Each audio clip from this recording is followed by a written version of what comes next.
ng PNP na may nakalatag silang police visibility para mapigilan ang krimen. Sagot nila ito sa sunod-sunod na mga kasong nagdulot ng pagkamatay ng mga motorcycle taxi rider. Para bigyan ng mukhang balita, Mobile Journal, Francis Rivera. Sila muna. Basta man dyan.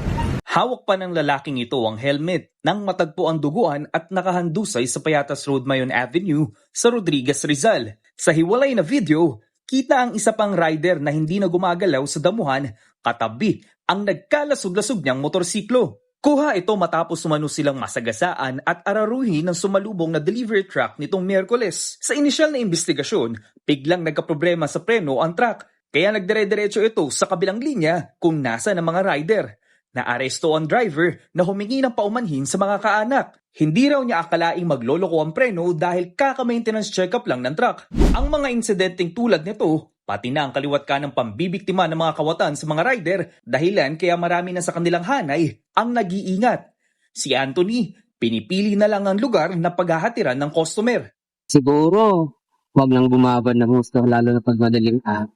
Wag na tayong sumagad ng hanggang umaga. Mas importante pa rin ang buhay natin kaysa kita. Una nang nanawagan ng PNP sa mga taxi rider na tumawag kasi sa 911 para agad marespondihan. Pero tingin dyan ng MC Taxi community, kalokohan. Sa aming panawagan sa gobyerno, sa ekotibo,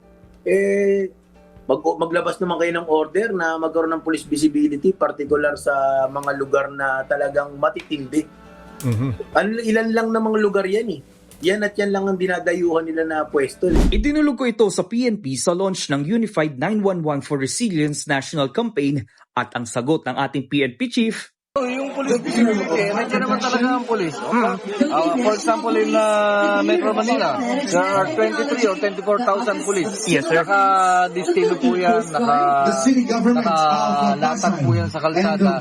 Pagtitiyak pa nito para sa mga rider, agad nilang re-respondihan ang idudulog ng mga sumbong sa kanilang tanggapan. Let us know kung mayroong insidente ng sasaktan sila. At only pagka may pagdaan, anong problema. Ang mandato ng Philippine National Police ay mag-respond to ensure peace and order, kaligtasan ng bawat isa. Mandato namin yun eh. Hindi na kailangang magbigay ng assurance or whatsoever. Si DILG Secretary John Vic Rimulya, muli ring nanawagan sa mga parak na siguruhing nasasagot agad ang bawat tawag sa 911. We have to win the people's trust.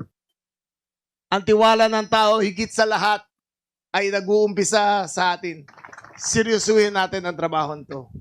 Kailangan tayo ng tao. Kailangan nila ang ating kalistuhan. Kailangan nila ang 911. Mga kapatid, Mobile Journal Francis Rivera po, hatid ang muka ng balita.